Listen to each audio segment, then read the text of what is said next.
ദൈനംദിനം കേരളത്തിലുള്ള വാഹനാപകടത്തിൻ്റെ എണ്ണം കൂടി എത്രയോ പേരാണ് മരിക്കുന്നത്. കുട്ടികളും വലിയവരുമൊക്കെ ഒരുപോലെ മരണം വരിക്കുന്ന കാഴ്ചയാണ്. ഓവർ സ്പീഡ് കൊണ്ടും കാറുകളിൽ സിഗ്നൽ പാലിക്കാതെ പോകുന്നത് കൊണ്ടും അതുപോലെ തന്നെ ഹെവി വാഹനങ്ങളും ചെറിയ വാഹനം തമ്മിൽ കൂട്ടിയിടിക്കുന്ന ധാരാളം സംഭവങ്ങൾ, ടൂ വീലറിൽ പോകുന്ന ആൾക്കാരെ വണ്ടി ഇടിച്ച് തെറിപ്പിച്ച് കൊല്ലുന്ന സംഭവങ്ങളൊക്കെ ധാരാളം കേരളത്തിൽ കാണാം. ആർക്കും ട്രാഫിക് റൂളിനെ പറ്റി വലിയ നിശ്ചയമില്ല. നമ്മൾ ഓടിക്കുന്ന വണ്ടിയുടെ ഇടതുവശത്തും വലതുവശത്തും കയറി വാഹനങ്ങൾ യഥേഷ്ടം ഓടിച്ചു പോകുന്ന കാഴ്ച നമ്മൾ കണ്ടുകൊണ്ട്, അതുകൊണ്ട് പോലീസ് ഒരു കാര്യം ചെയ്യണം. തീർച്ചയായിട്ടും പഴയതുപോലെ ഏറ്റവും കൂടുതൽ വാഹനം പോകുന്ന സ്ഥലങ്ങളിൽ റോഡ് സൈഡിൽ നിൽക്കണം, സ്പീഡുള്ളവരെ വാഹനം നിർത്തണം, കൺട്രോൾ ചെയ്യണം. എങ്കിൽ മാത്രമേ ഇതിനൊരു പരിഹാരം ഉണ്ടാവുകയുള്ളൂ. കേരളത്തിലെ എല്ലാ മെയിൻ റോഡുകളും കൂടുതൽ വാഹനം ഓടുന്നിടത്ത് ട്രാഫിക് തടസ്സമൊക്കെ ഉണ്ടാകുമെന്നൊക്കെ പലരും പറയുമെങ്കിലും അത് സ്പോട്ട് ചെയ്ത് അതിനപ്പുറത്തെ സ്ഥലത്ത് നിന്ന് അതിനെ പിടിച്ച് നിർത്തണം.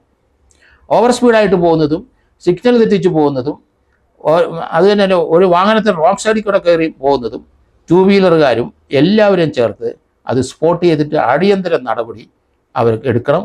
അത് എടുത്ത് പെറ്റിക്കേസ് കൊടുക്കുന്നതല്ല ഞാൻ ഉദ്ദേശിക്കുന്നത്. തൊട്ടപ്പുറത്തെ ജംഗ്ഷനിൽ പോലീസ് ഓഫീസർ ഉണ്ടാകണം, ഇവനെ ബ്ലോക്ക് ചെയ്യണം.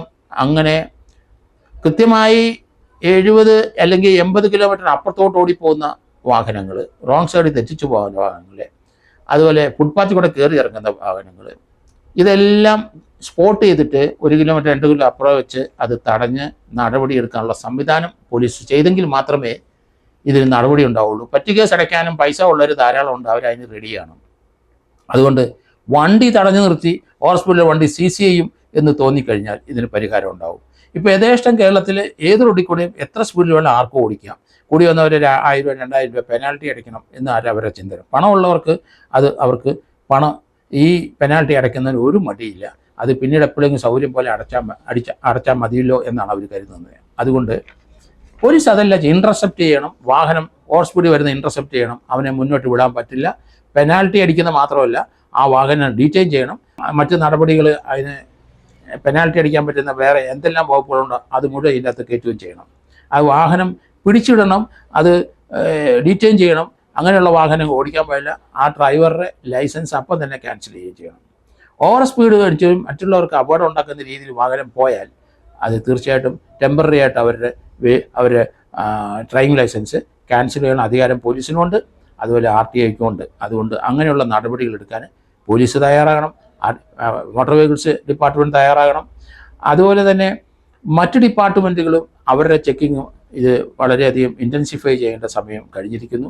യഥേഷ്ടം കേരളത്തിലെ എല്ലാ വാഹനത്തിലും ഇപ്പം ഏത് വാഹനത്തിലായാലും ശരി അവരെ ഡ്രഗ്സ് കടത്തുന്നതും കഞ്ചാവ് കടത്തുന്നതും കണ്ടുകൊണ്ടിരിക്കുന്നതാണ് ചെറുപ്പക്കാരായ സ്ത്രീകളായും പുരുഷന്മാരായാലും ശരി അവരെ വാഹനങ്ങൾ പീരിയോഡിക്കലായിട്ട് ചെക്ക് ചെയ്യണം. റോഡിൽ കൂടെ വെച്ച് തന്നെ ചെക്ക് ചെയ്യാനുള്ള സംവിധാനം വീണ്ടും കേരളത്തിൽ ഇൻട്രൊഡ്യൂസ് ചെയ്യണം.